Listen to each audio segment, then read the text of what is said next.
माँ कूष्मांडा की कथा का विस्तार उनके स्वरूप, शक्ति और ब्रह्मांड निर्माण के गहरे रहस्यों पर आधारित है।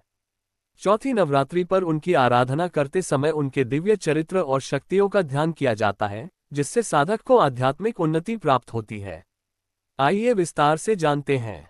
माँ कूष्मांडा का स्वरूप। माँ कूष्मांडा अष्टभुजा देवी हैं, अर्थात उनके 8 हाथ होते हैं। उनके हाथों में कमंडल, धनुष, बाण, कमल का फूल, अमृत कलश, चक्र, गदा और जपमाला होती है। ये सभी वस्तुएं जीवन के विभिन्न पक्षों को दर्शाती हैं। कमंडल से जीवनदायिनी जलधारा, धनुष बाण से शक्ति और नियंत्रण, कमल से शुद्धता और आत्मज्ञान, अमृत कलश से अमृतत्व और स्वास्थ्य, चक्र से कालचक्र का प्रतीक, गदा से शक्ति और विनाश और जपमाला से ध्यान और तपस्या का महत्व समझा जा सकता है। उनका वाहन सिंह है, जो शक्ति और साहस का प्रतीक है। माँ का मुखमंडल हमेशा तेजों में और मुस्कुराता हुआ दिखाई देता है, जो जीवन के हर संकट को दूर करने और सृष्टि में सुख और समृद्धि फैलाने का संदेश देता है। उनकी मुस्कान से ही सृष्टि का निर्माण हुआ, इसलिए उन्हें सृष्टिकर्त्री माना जाता है। ब्रह्मांड की उत्पत्ति। सृष्टि के आरंभ में जब चारों ओर अंधकार ही अंधकार था, तब कोई भी जीवन या प्रकाश मौजूद नहीं था। उस समय आदिशक्ति माँ कूष्मांडा ने प्रकट होकर अपनी मुस्कान से इस अंधकार को दूर किया और ब्रह्मांड की रचना की। ये ब्रह्मांड उनके गर्भ से उत्पन्न हुआ, इसलिए इन्हें कूष्मांडा कहा जाता है। उनका ये स्वरूप बताता है कि कैसे माँ की शक्ति से संपूर्ण सृष्टि का निर्माण और संचालन होता है। माँ कूष्मांडा का निवास। माँ कूष्मांडा का निवास सूर्य मंडल के भीतर है।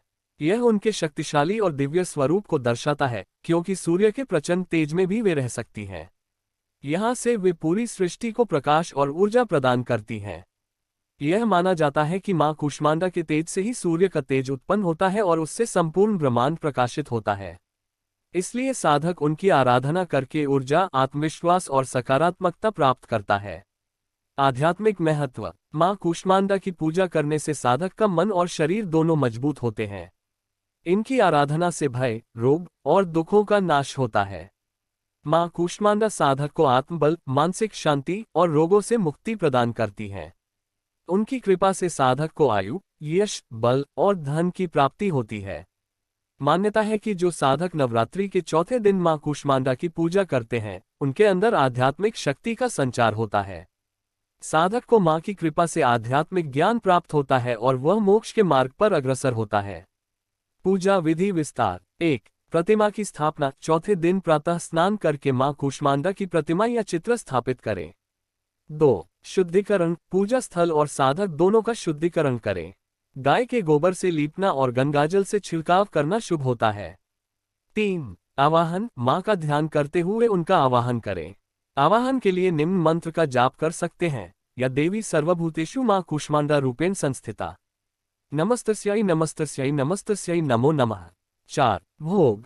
माँ कूष्मांडा को हलवे का भोग विशेष रूप से प्रिय है। इसके अलावा दूध से बने मिष्ठान, मालपुए, फल और नारियल चढ़ाना शुभ माना जाता है। 5. वस्त्र और पुष्प। माँ को हरे रंग के वस्त्र और पुष्प अर्पित करें, क्योंकि हरा रंग माँ कूष्मांडा का प्रिय रंग है। 6. प्रसाद। पूजा के बाद माँ का आशीर्वाद लेकर प्रसाद को सभी भक्तों में वितरित करें। माँ कूष्मांडा की आरती। पूजा के बाद माँ कूष्मांडा की आरती की जाती है। आरती करने से पूजा पूर्ण मानी जाती है और माँ की कृपा शीघ्र प्राप्त होती है। जय कूष्मांडा माता, माय जय कूष्मांडा माता। सूर्य मंडल में वास तुम्हारा, करु कृपा हे माता। जय कूष्मांडा माता, माय जय कूष्मांडा माता।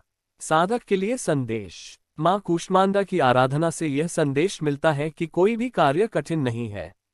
उनके आशीर्वाद से साधक अपने जीवन के सभी बाधाओं को पार कर सकता है।